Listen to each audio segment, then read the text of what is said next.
بسم الله الرحمن الرحيم ومنهم الذين يؤذون النبي ويقولون هو أذن.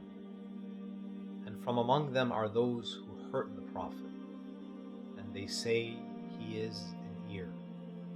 This verse is from Surah At-Tawbah, Surah 9, verse 61.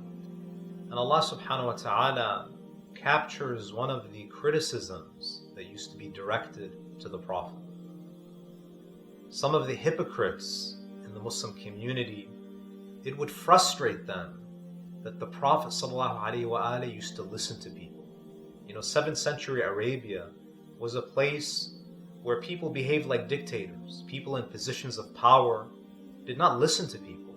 They gave orders, and it was the responsibility of their subjects to obey.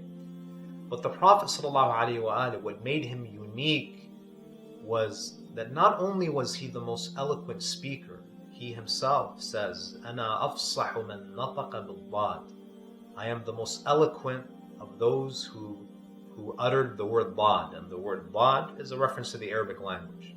So not only was he an eloquent speaker, he was the most attentive listener, that it actually used to bother people that the Prophet ﷺ would listen to people. He'd give them attention.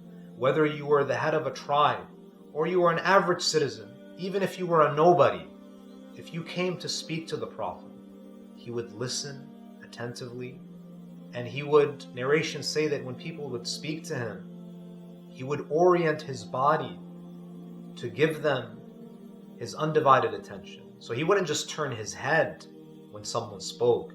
He would adjust his entire body, and he would face that person, and he would listen attentively, and he would be a compassionate listener. And this is something that we should strive to be, my dear brothers and sisters.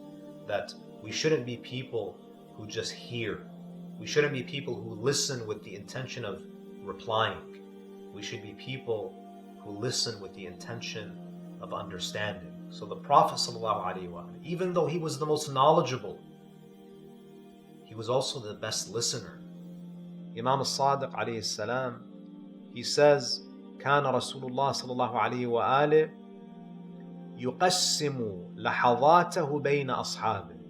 The Prophet صلى الله عليه وآله, when he used to speak or when he used to listen, he used to distribute his glances equally among his companions. ينظر إلى ذا وينظر إلى ذا بالسوية. When the Prophet spoke, he would look at people's faces equally, meaning he'd look at one person and then he'd look at the other. He was just, even when it came to distributing his glances. He gave everyone equal attention. When people sought his advice, he would listen. He was a compassionate listener. And this is a virtue that we have to cultivate in ourselves. That instead of just striving to be eloquent speakers, if we want to attain nearness to Allah subhanahu wa ta'ala, if we want to become truly spiritual people, we should not just become eloquent speakers, but we should be attentive listeners, like the Holy Prophet sallallahu alaihi wa sallam. We ask Allah Azza wa Jal to allow us to develop this virtue of attentive listening. Wa sallallahu ala Muhammadin wa alihi al-tahirin.